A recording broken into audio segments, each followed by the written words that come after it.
There's three parts of tree climbing. There's how to climb a tree, how to rig the ropes, and how to cut the branches. So we'll talk the most about how to cut the branches today, I think. Good morning, everybody. Today we have ourselves yet again another tree removal. So what we've got is this red maple behind us. It's nothing crazy. It's not too wildly big or too wildly close to the house, as all red maples typically are. I shouldn't say all, as most urban red maples are. It's quite decurrent in structure. It is coming down because of some issues with dead portions in the trunk. There's a little bit here, and then there's some probably weed whacker lawnmower damage from a long time ago that would eventually turn into some base decay. And so as you can see, it's also causing issues with a thinning canopy up on this side of the tree. A lot of this I think we're going to be able to fly down. I don't think there's going to be a whole ton of rigging. We'll get our throw line set in the tree here and we'll get started climbing.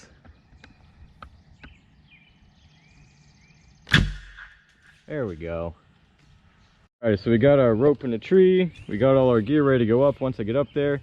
We made a base anchor with an alpine butterfly so we could regulate how long our tail was. It's good to have some tail in the ground, but not so much that you got to pull, 100 feet of rope over a branch when you get up there. And so we got a porta wrap on the tree, and we're gonna jump right up and get up there. Let's see, I'm not good at talking and remembering what I'm doing, so I gotta do one thing at a time sometimes. But I set my rope up on the spar that I intend to get rigged out last in the order of things. So that way it kind of keeps things quick in a tree. Don't have to move our tying point around. And just like any time when you get on a rope, you should always do a bounce test. So jump on it once, suck it in the slack to set it. You do that twice. Then I like to take and put my foot ascender in it here and stand on it and get a nice good bounce. And that typically makes me feel good about my tie-in point.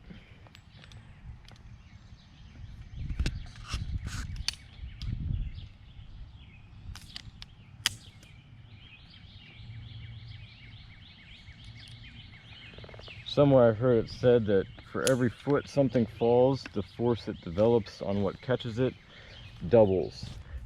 And so obviously that depends on how soft the stop is at the end of the fall.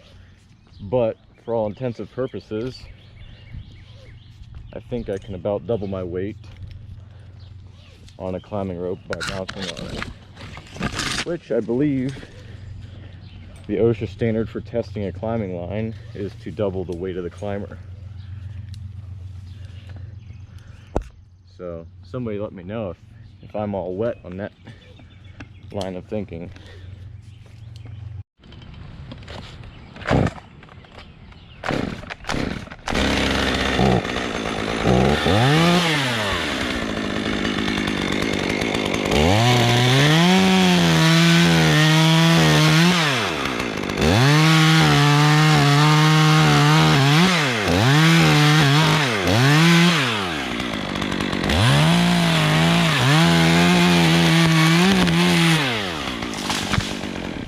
There you go, James.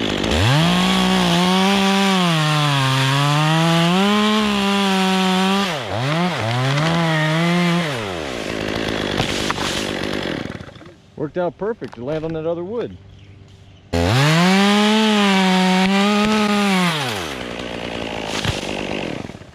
that one came off a little bit funny. I went down here to this fatter piece of wood to have a little bit more length to my hinge or width.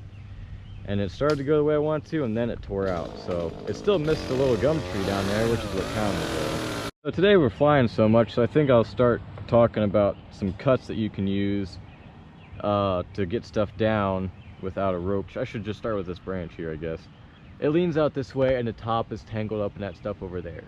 So if I cut it with a traditional hinge, a notch, and then a back cut, it's just gonna get stuck, and it's gonna just perch there. The hinge fibers won't break, and it'll just be hung up there, and then I'll have to cut off, and then it could be unpredictable a little bit. So what I'm gonna do is, because we can't swing it out that way, I'm going to count on being able to drop the butt first. and so that way it'll pull all those leaves and all that brush up there out of that other stuff. Now we do have an obstacle down there, so we got to watch out for that. But I'm going to cut this in a way that's going to allow the butt to come off first and it start to fall, and that'll help things come out nice.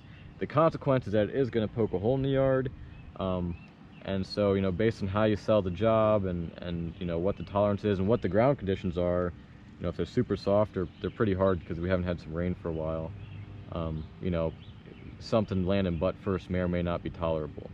So things we're going to watch out for is making sure this limb gets past our lanyard. And then some people like to just cut straight down. I've heard it called a high cut, a slash cut, a million different things, but I like to cut up a little bit just to weaken things, and also to help the cut, you know, break away cleanly instead of, you know, just peeling on around or something like that. And then I like to go farther out on the limb and make a down cut. Part of the reason is that a saw cuts through wood slower on a diagonal, just because of the way the teeth interact with the fibers. It cuts slower on a diagonal, and so you want to make sure you can get this cut off and free before it gets, you know, leaned out there too far. So that's what we're going to do here. I don't know if you noticed it, but I went until I started to see this move, and that's a good indicator of when to stop. It's a soft maple, it bends pretty easy, and all branches are going to be different based on how much weight's hanging out there. But I want this to be just a curve, and I actually should have cut it more at an angle so it was more straight up and down, but I think this will work.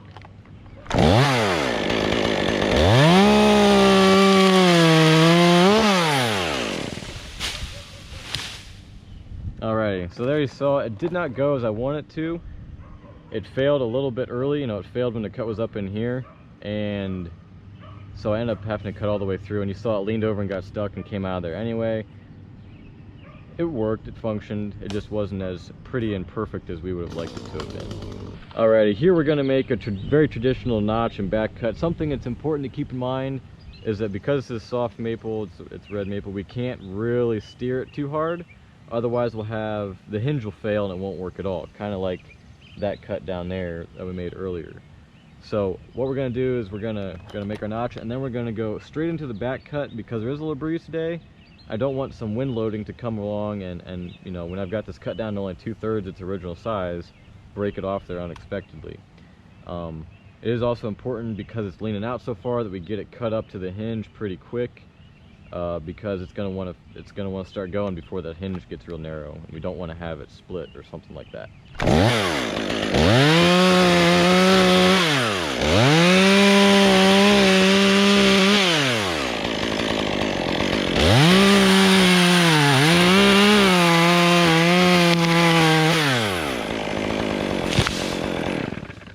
Now it landed really good. We want them to try and land flat. That reduces impact on the yard, and then also we were able to miss our gum tree and our shed quite nicely.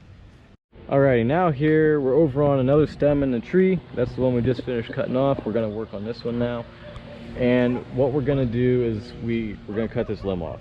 And some of the challenges we have with this limb are that if we were to just traditionally rock it out and try to land it flat, there's a chance, you know, you can see it's kind of long up there, there's a chance it'd want to reach out and touch that gutter on that shed down there. So what we're going to do is we're going to use a cut that kind of brings the limb on around and gives it a chance to hang on a little bit longer and tuck in underneath the tree before it comes off. It's a technique that really doesn't work on big limbs most of the time, depending on the species, but it'll work really good on what we have here. Just to practice it, because I want to know exactly how it works in this species, we're going to cut this limb off because it's shorter and less critical first. It's also in the way, and we'll observe how it responds to this cut, and we will use that to determine if that cut will work on this branch.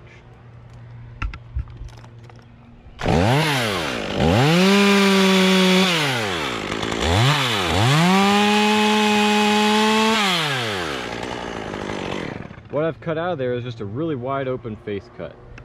As you can see, there's lots of room. That gap is, I probably should trim this up a little bit, but there's lots of room for that to close before it forces the fibers to break off of there. So let me trim that up, and then we'll make a back cut and see how it tucks. That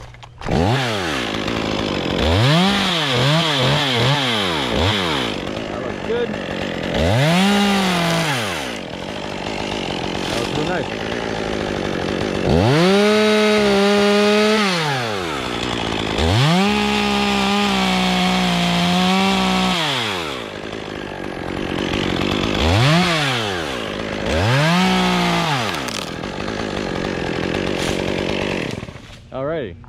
Now as we get higher up in the tree and these limbs are standing up a little closer to vertical, I have chosen to back away from free cutting them and depending on them to tuck under, just because their angles, you know, they have to get farther around, which means that hinge wood has to hang on longer, and I just am not comfortable with depending on that for these kinds of angles. So we're on the rope over here with a redirect, and we're swinging them down here just to guarantee that we have no issues clearing the shed and that everything runs smoothly.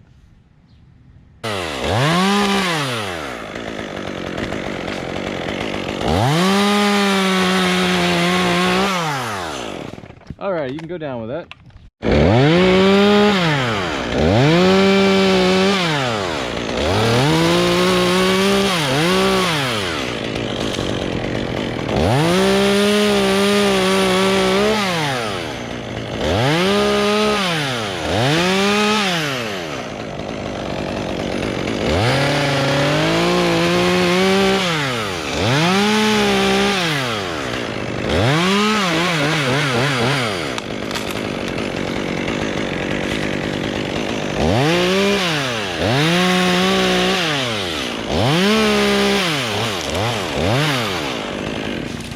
Something that's worth mentioning is that just like on the ground when you're felling a tree, you can use these sights to kind of decide, you know, help you aim where you want your piece to land. So they go all around the saw.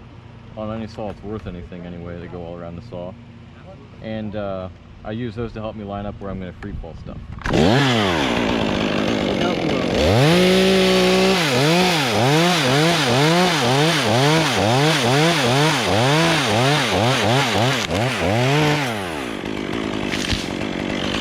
There we go, she landed nice and flat.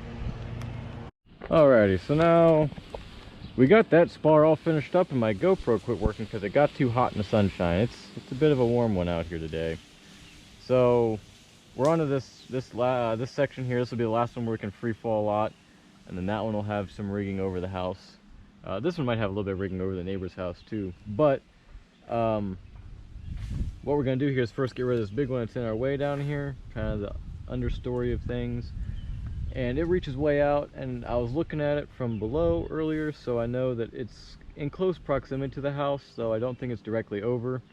And so what we're going to do is we're going to put our notch in, and we're going to angle it away from that house a little bit. We're going to bring the notch up around this side, and we're not going to do anything too crazy because again this species doesn't like to hinge real good, and the hinge likes to tear out.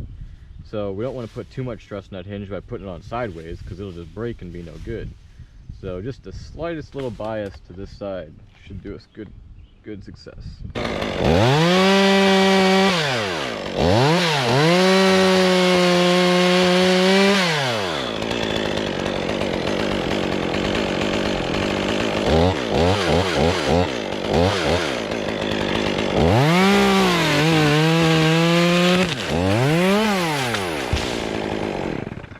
And there we go, she landed right between the houses.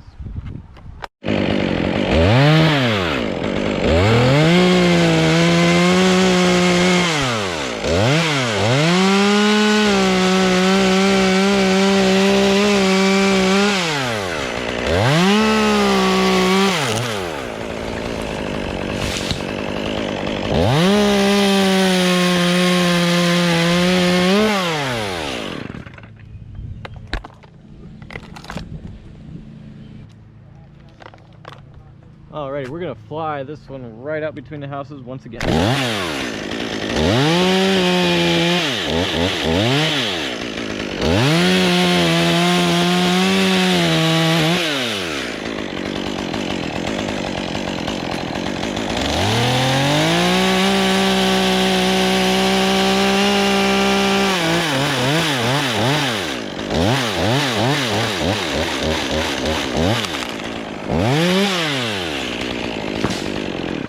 Wonderful.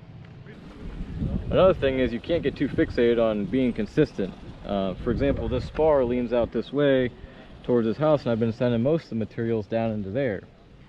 But this top here, on the other hand, it leans enough that way, it's more like that way I guess, that I can send it into the space between the house and the shed and, you know, free fall this whole piece instead of trying to rig it down somehow. So it's just important to keep yourself open-minded and, you know, always be looking for where stuff leans and where your opportunities are.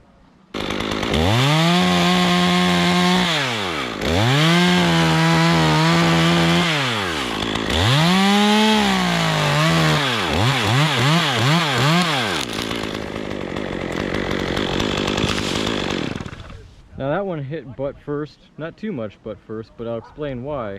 Partially there was a lot of stem that had no limbs on it, no wind resistance, and it had far enough to fall that the bottom, which accelerated faster than the top with the wind resistance, was able to catch up and pass the top, and so instead of landing flat, it landed butt first.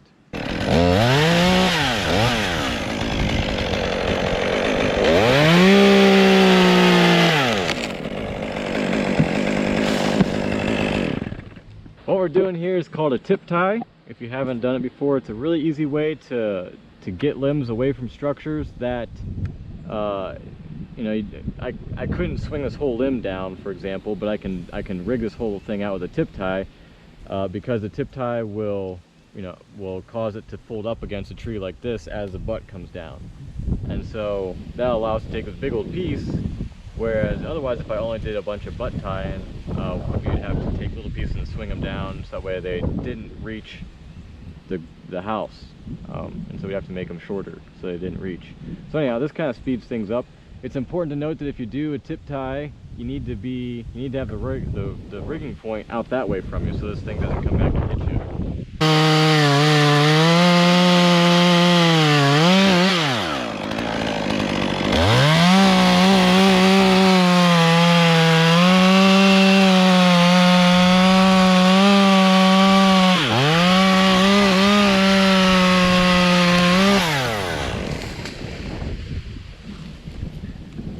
Just like that, big old limb can come down to the ground in one rig.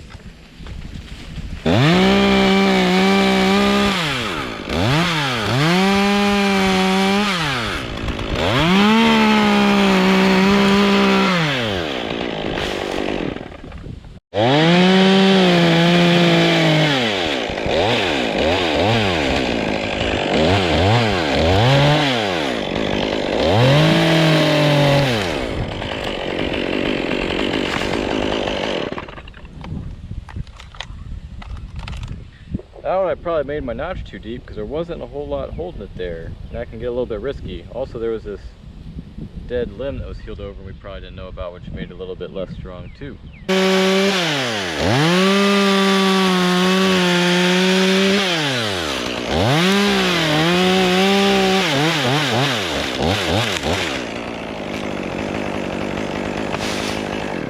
There we go. I guess I pointed a little bit close to our customer's house here, but she landed good. And this one here is leaning that way enough that we can get it to go that way with no trouble. I'll move my redirect out of it. Just a simple note on where I tied my rope. It's really desirable if you can put your rigging spar and your tie-in spar for your climbing rope on two different, you know, make those two different spars. And I should have. I really don't know why I didn't. I was probably a little too anxious this morning, which is a little bit of a trouble for me sometimes, and I don't do things the right way with the setup. So somewhere along the way in this tree I redirected it over that crotch, and that helped me with my mobility around the tree, but I should have just originally tied it in right there. That would have been better than that spot.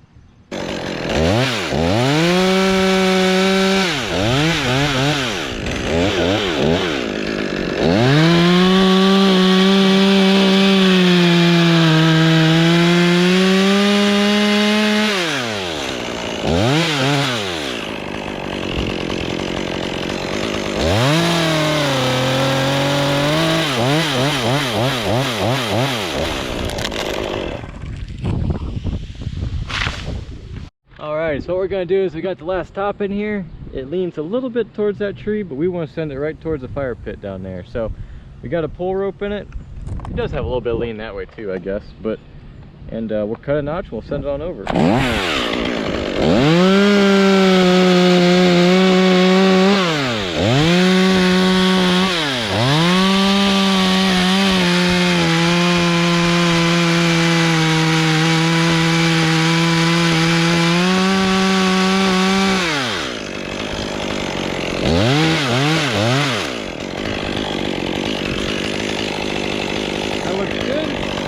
start to back up and start to pull.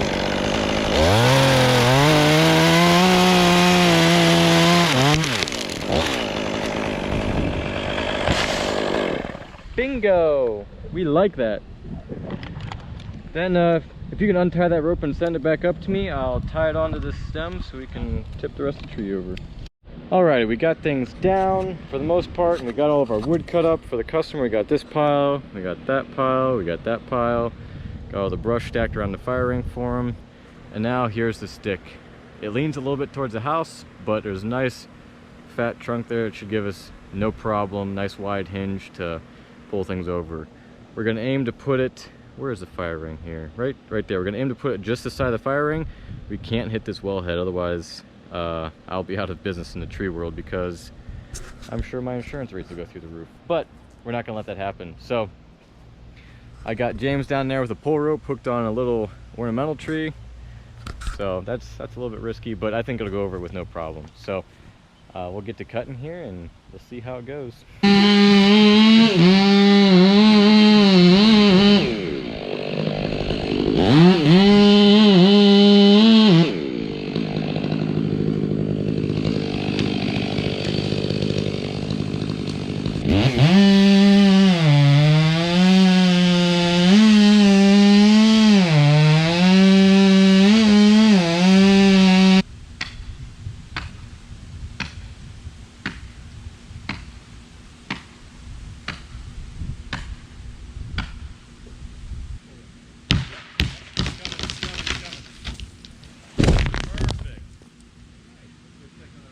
Woo-wee, I am done for the day. Thank goodness. It has been a hot one, a long one, a tiresome one, but it's all cut up, it's all done, and it is time to go home, for which I am very excited. So I'm gonna go home and I'm gonna eat some nice strawberry pie that I made for myself a couple days ago, and we'll see you guys in the next video. Thanks for watching.